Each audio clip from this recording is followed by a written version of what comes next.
is urinary incontinence in simple language, but often not discussed in open? Urinary incontinence.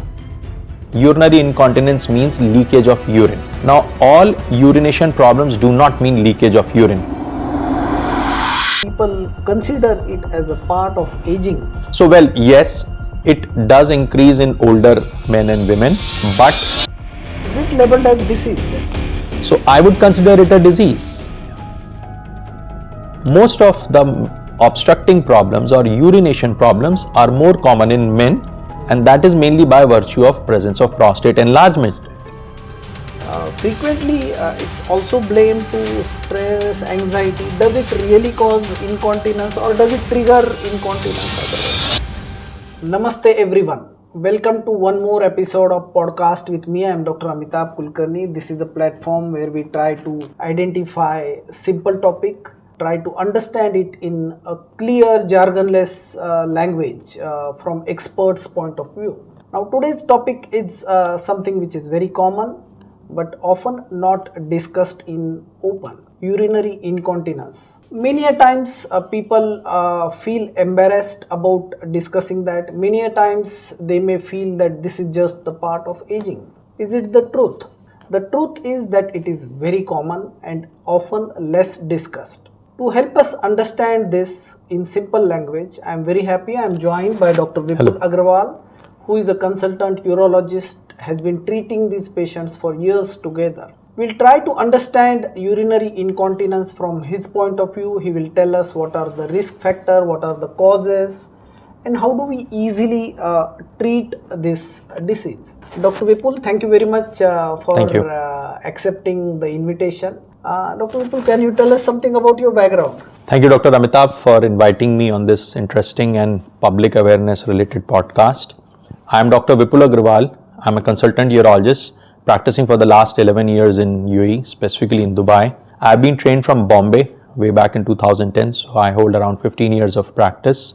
And then I have done my FRCS from England as well. Incontinence, in fact, is a very common but very uncommonly brought to notice topic and an illness, because the patients tend to get embarrassed even discussing it with doctors. So yes, I would like to thank you for bringing this a very good topic for social awareness. Thank you, Dr. Vipul. We are very lucky to have you here. So let's get started. Dr. Vipul, what is urinary incontinence in simple language? So problem is that urinary incontinence is a very broad topic. Actually speaking, a lot of things are being labeled as urinary incontinence when the true term is problematic urination. Now, if you take an English translation, urinary incontinence means leakage of urine. Now, all urination problems do not mean leakage of urine. There may be problems in which you are not able to pass urine easily.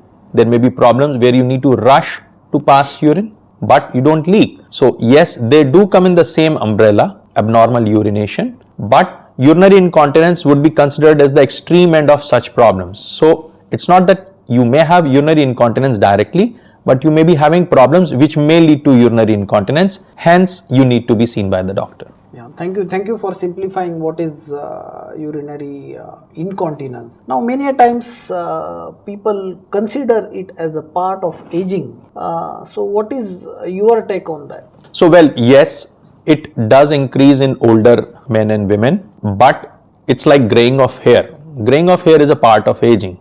It's not a disease, but some people may not want to look old, so they want to color their hair. Similarly, incontinence or urinary problems are increased with aging because as age progresses, muscles become weak, there are abnormalities in the nerve controls, the sphincters may become weak, or diseases which are age related progressing like diabetes and all may affect. So yes, aging will increase the chances, but that does not mean you take it as a part of aging and bear with it. Because if you are bearing it with on a regular basis, you are leading to other complications. Like if you are having a continuous urine leak, you can have sores or ulcers around the genital part, or you may affect your kidneys also. You may affect your bladder also. You may develop urinary infections or stones. So it is not to be considered a part of aging and to be born with. And there are very simple solutions, as I will discuss later. So it's not that you are having some complex disease, which you should not be going to the doctor. It's something very light or little that it's going on, let's carry on. It should be taken care of. Thank you, Dr. Vipul. So, viewers, please understand, it may be partially a part of aging. Correct. But a term which I wanted to clarify with you now, is it labeled as disease then? Disease has a very medical terminology meaning and a social terminology meaning. So I would say, if you are really getting bothered by it, if you are getting disturbed, whether it's physically, medically, socially, like people come to me say, doctor, I'm embarrassed to go out because I need to see the washroom first when I go to a mall. So now that is causing you disturbance. So I would consider it a disease, though you may consider it a part of lifestyle. So that's a very subjective thing, but yes, if you are feeling a bit disturbed or a bit concerned, you should see a doctor. It may not be a disease, but it needs to be addressed. So now my next question is whether any particular sex is at a higher risk, whether men are at a higher risk or females are at a higher risk. So when we divide urinary problems or urination problems, there are two sets of problems. One is the storage problem, in which there is a difficulty in storing urine. You tend to have frequent urination, leaks of urination when you should not. And the other is voiding problems, where there is a difficulty in passing urine. Either you're not passing it completely, or you're passing it with force or requiring to strain. Most of the obstructing problems or urination problems are more common in men, and that is mainly by virtue of presence of prostate enlargement, which again is a age-related body change. Having said that, this is a very common misconception that females cannot have blockage of urine or obstructive or urination problems, though it is very common. On the other hand, the storage problems like leaks or frequent urination or urgency are a bit more common in females compared to males, but then they are also frequently seen in males as well. So to say it is more common in either sex, no, they are common in both, but different varieties. Okay, so that's also very reassuring. Otherwise, I was thinking whether male are at a higher risk or female are at a higher risk because of pregnancies or yes, pregnancy and childbirth do increase the chances, but males are equally having problems of their own. So then if you consider the causes of this urinary leakage or urinary incontinence, what are the common causes for this? So basically, urination is a very easy coordination with the bladder, which stores urine, and the sphincter or the wall, which holds the urine. Any discoordination in these two things will lead to problems in urination, which will ultimately lead to urinary incontinence. Now, it can be anything like prolonged labor, trauma, some fractures in the pelvis, age-related nerve degeneration, diabetes-related problems, problems of prostate enlargement like in elderly males, which will lead to problems in urination by blocking the passage, and it may lead to secondary changes in the bladder also, which may lead to urgency and frequency of urination and times urge incontinence. It may also be because of some bladder inflammations like cystitis, diabetes like I said, or other neural conditions like trauma to the back, multiple sclerosis, nerve diseases. All these things which will disturb the coordination between the bladder and the sphincter will lead to urinary problems and later on urinary incontinence. To Vipul, often childbirth is blamed to urinary incontinence, especially in females.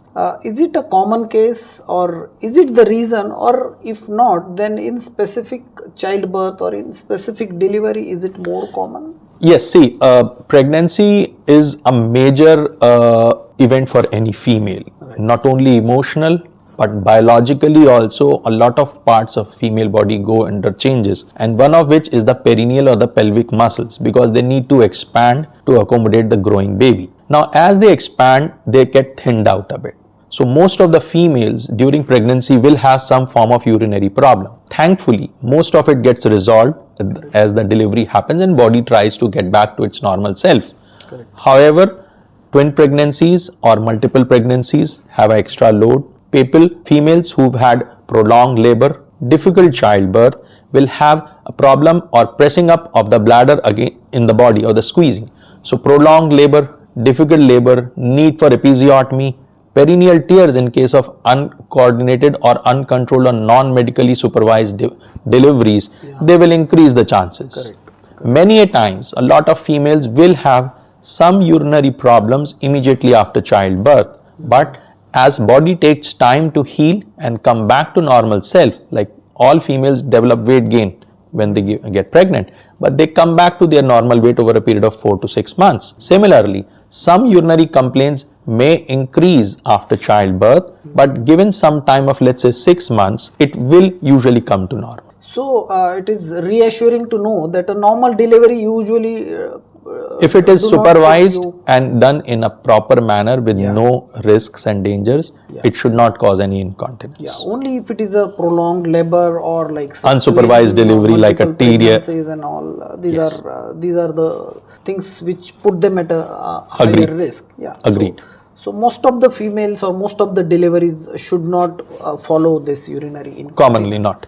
Now similarly in males, prostate, we often hear it as it causing retention and all, but it is also blamed for urinary incontinence. So is it a fact? Well, like I told initially, urinary incontinence is a very broad umbrella. Now, prostate is a hurdle or a speed breaker in the urine passage. So it can cause a lot of problems. It can squeeze the urinary passage and lead to difficulty in urination, which is one of the things, like I said, coming under the aegis of urinary incontinence also. Apart from that, because it is blocking the bladder, so the bladder comes under strain to push and expel the urine out, which can lead to certain secondary changes in the bladder also. Okay. So yes, prostate by itself or by virtue of its effect on the bladder can lead to all kinds of urinary incontinence, which may include overflow incontinence, when the people don't know that they are holding urine and they tend to leak without knowledge. Urge incontinence, when they feel the urine and before they are able to reach, or if they are reaching there but somebody is using, they can't hold and they may leak, or the overall incontinence. Thank you for simplifying this. Often obesity, weight gain is also blamed for urinary incontinence. So what is in your practice, what is the incidence or how often do you see obese patient with? So what happens is, bladder is a muscular organ and even our sphincter or the valve is a muscular organ. So they need to have good muscle mass to be able to properly pass urine. As weight gain happens, fat deposits around all parts of the body and more so in between the muscle fibers. So obesity, because it causes extra weight on the body, so it will push the bladder also, and apart from that, because of the fat deposit happening in between the muscle fibers, it leads to weakening of muscle. So yes, obesity will contribute to your incontinence or urinary problems, and in fact the first suggestion which I would say to most of the patients who come with urinary problems and are a bit overweight should be to reduce weight. But having said that, there is always a way to do that. Now, if I suggest a patient to reduce weight and he starts doing very heavy exercise and start doing a target of 10 kgs in a month, which is totally unrealistic. Yes, unrealistic. So he'll end up having abdominal pressure issues which may lead to hernia and other problems. So yes, weight gain will, and definitely weight gain does help. So weight gain is important, but in a very proper and controlled manner. And yes, a lot of patients, when they come after losing a planned weight, amount of weight, then they do feel better. Their assessment of their overall body is better, and their assessment of their day-to-day routine, of which urination is a part, is much better. And many times, just weight gain may lead to avoiding any treatment needed further. So this is also very important point for our viewers. As a part of our regular podcast, I have conducted few podcasts about obesity and its complications, whether it is a metabolic syndrome, whether it is diabetes, heart disease, brain disease.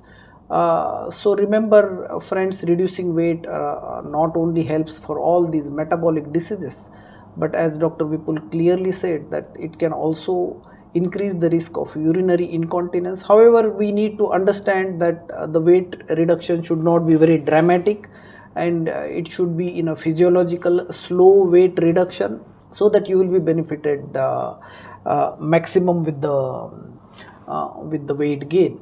Now often we hear someone leaking urine, maybe a few drops when they are coughing or laughing.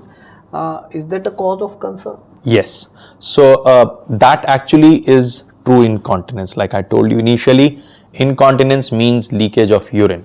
So when you are coughing or sneezing or lifting heavy weight or laughing out a bit loud, sometimes even climbing stairs and putting up an effort, you may leak urine.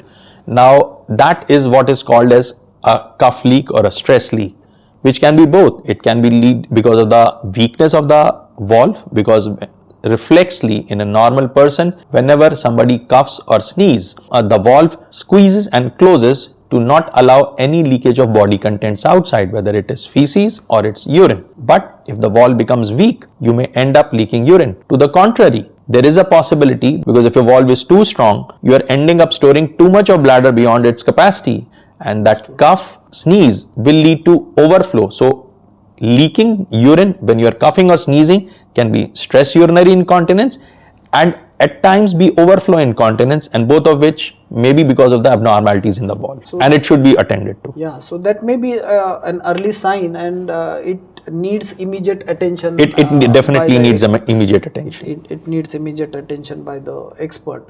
Thank you very much.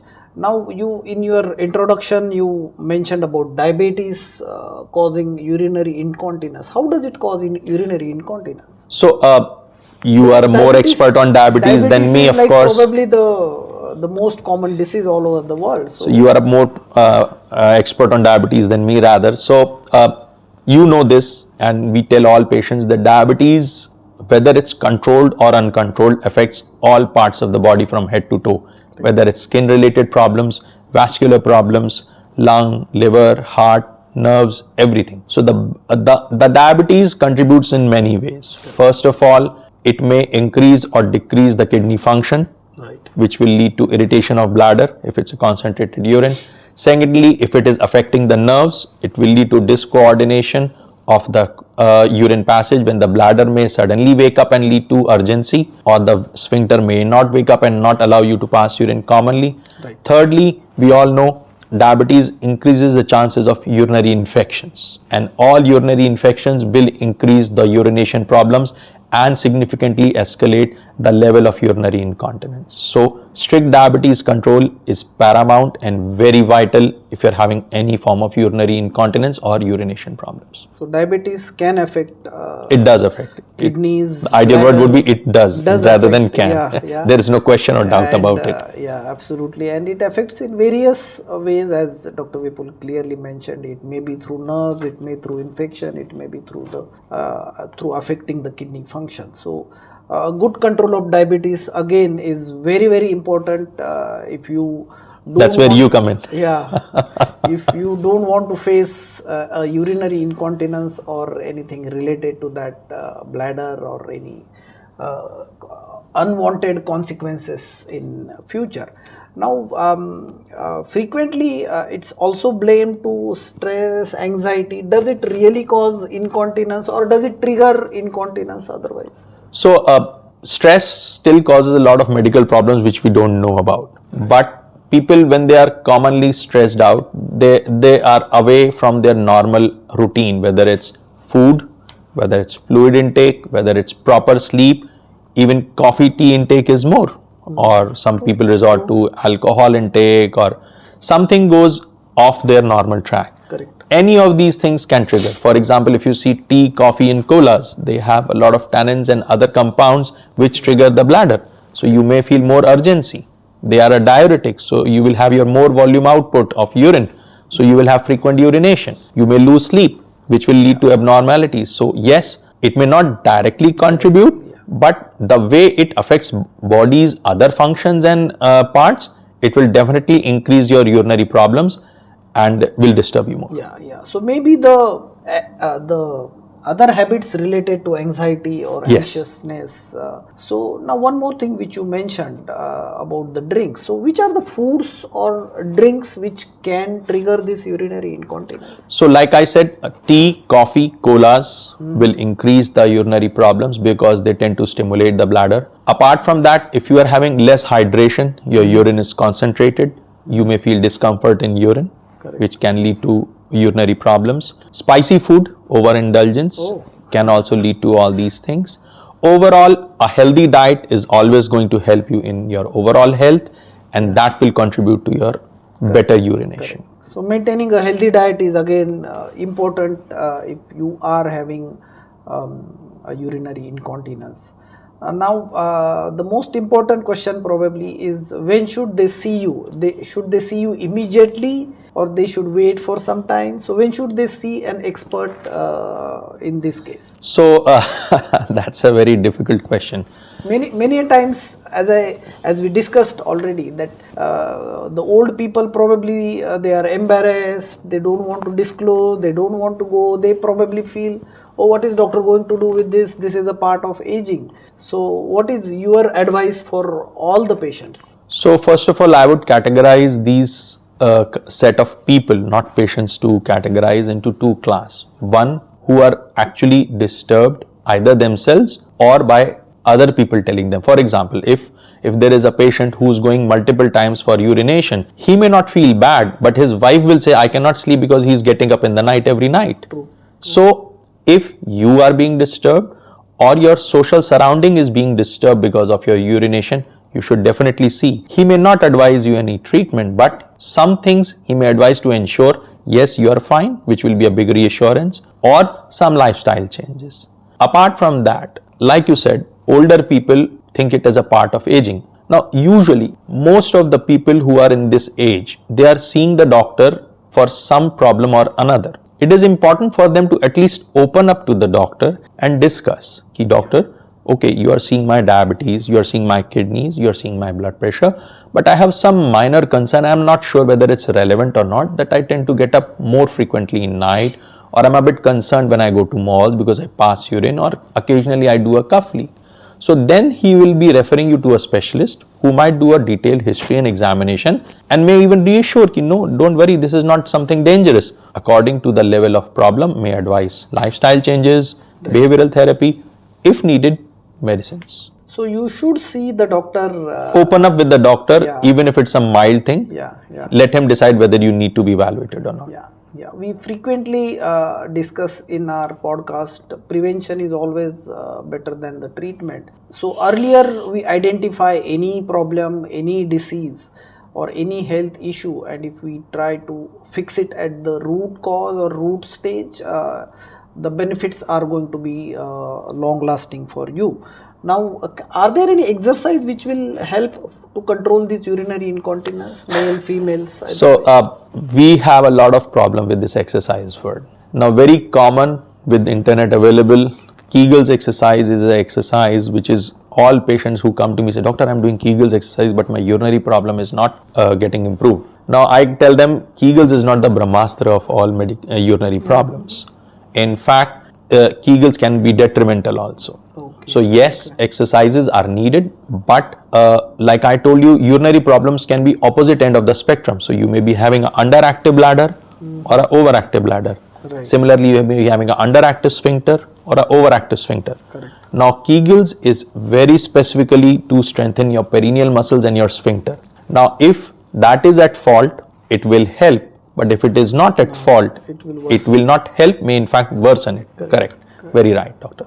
So, Kegels is good, but not for all patients. There are exercises for every urinary problem. Like if you want to go to the gym, one sit-up or one treadmill or one exercise is not good for your entire body. Different sets of muscle require different body exercises. Similarly, different set of urinary problems need a proper evaluation, and then yes, according to the problem or the deficit, exercise will help. So yes, exercises are helpful. They are the first line of treatment that we suggest to all patients, because we don't want to start every patient with medicine, and he may not need medicine also, but there is a set exercise or a different exercise for different patients, which is according to the findings and the deficit found in the. So thanks again for clarifying, because most of the time we reflexly say yes, exercise will help, but you have to do it under supervision. You need to take doctor's opinion first. Which one is best? Which exercise are suitable for your particular type of urinary incontinence. Otherwise, as Dr. Vipul clearly said, it may worsen if it is. It does at times. Yeah. Thank you very much. Now, you also mentioned about medicines. Now, this is one of the last part of our discussion, which everyone is going to ask. We discussed about everything, but then what about medicine? What medicines will be useful for these patients? Are they safe? So in these cases? like exercise, one exercise is not universal for all urinary incontinence and ailments. There are plethora of medicines for different kind of urinary problems like prostate related problems. There are different sets of medicines, multiple in fact. Correct. For urge incontinence, there are different sets of medicines, again multiple in fact. The important thing is the fear that I will need medicine. It is not always that if you have a urinary problem, the doctor will suggest you a medicine. It is not always that. You may be having some lifestyle modifications required, some behavioral therapy required, some changes in diet required, which will do the magic. And it is not always also that if medicine is started, it will be lifelong. Body changes, it may show improvement, it may not show improvement. Nobody can promise that. So not going to the doctor to avoid one more medicine will be added to my all medicine intake is not correct. There are good and effective medicines, and believe me, I've seen patients coming crying or virtually crying because of urinary problems, and one small pill every day or some exercise or lifestyle changes, and next time they are, doctor, I have got a new life, I can walk, I can travel, I can drive, otherwise I was restricted to home. So help is available in the form of medicines which are effective, and the question that are they safe? Yes, they are safe. We've got medicines which have been prescribed to patients in the last 20 years or more and being regularly taken with no accumulative side effect. So medicines are safe, long term, short term and effective both. So one should not avoid or be hesitant in starting medicine if needed. So that's again an important message from the discussion. Even if the doctor is not going to start you on medicine immediately, but if the need arises, he is going to write a safe medicine, and just discuss with doctor before starting the medicine. And we can regularly reevaluate the need to continue on a regular basis. Periodically it can be assessed for its effect and side effects. Thank you very much. Now coming to the last question, you are a surgeon and it may not be appropriate for me to not ask any question related to surgery.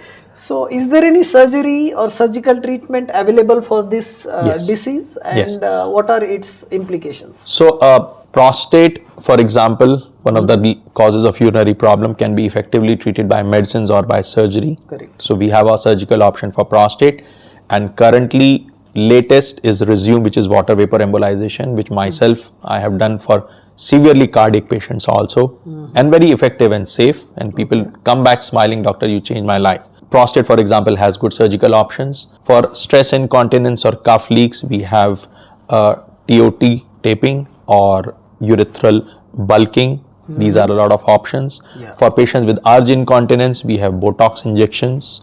So these are all minimally invasive. To remind, none of them will require a hospital stay more than max is overnight, usually not even that. And none of them require any cut, stitch or anything. They are all endoscopic.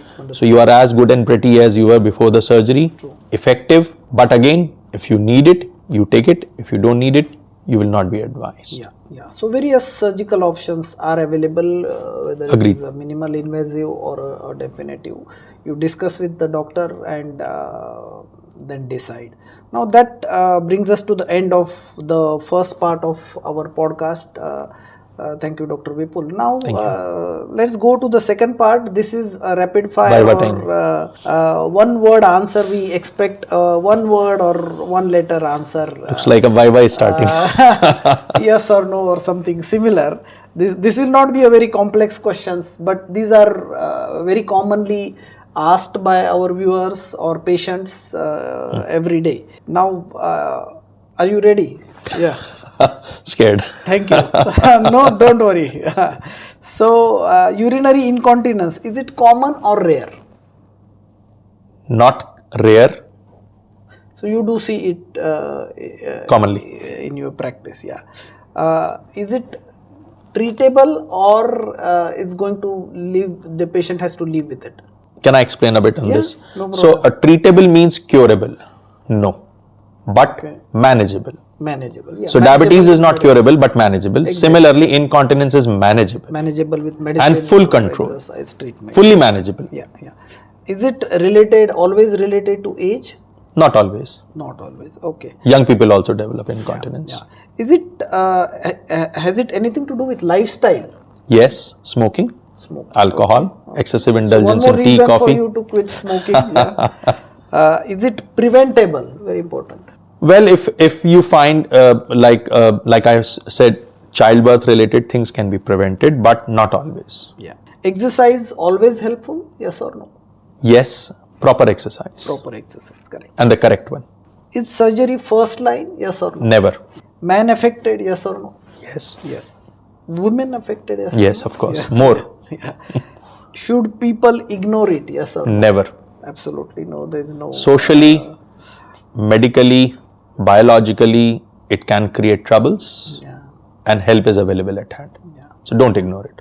Thank you, Dr. Vipul. That brings us to the end of this very insightful, honest, clear discussion related to urinary incontinence. Friends, please understand urinary incontinence, many a times it is blamed to aging and it is not brought up for discussion. Don't consider it as a part of aging. Don't consider it as a part like a failure in your life or lifestyle. Please discuss that with the concerned specialist, and he is going to tell you it's not going to be surgery always. He may try with exercise first or medicines, and then he can discuss various treatment options. Dr. Vipul has clearly told us what are the causes of that, what are the simple things which you can do to avoid urinary incontinence in future. Simple exercises we can do sometimes, all with his opinion, of course. And various surgical treatment he has discussed. If you have any questions related to today's podcast, please do write it in the comment section. We will also mention Dr. Vipul's contact details in the description so that you can approach him directly for this question. The purpose of this podcast is again, we repeat that to convey complex medical terms in simple language with you, so that you are the in charge of your health. Please share this episode with someone who need to know about urinary incontinence. Please share it with someone whose near or dear ones are suffering from urinary incontinence. Do subscribe to the channel for similar clear, honest and jargonless medical discussion. This is me, Dr. Amitabh, with Dr. Vipul signing Thank off you, everybody. From today's episode. Do take care of your health, yourself. Thank you very much. Thank you. Doctor.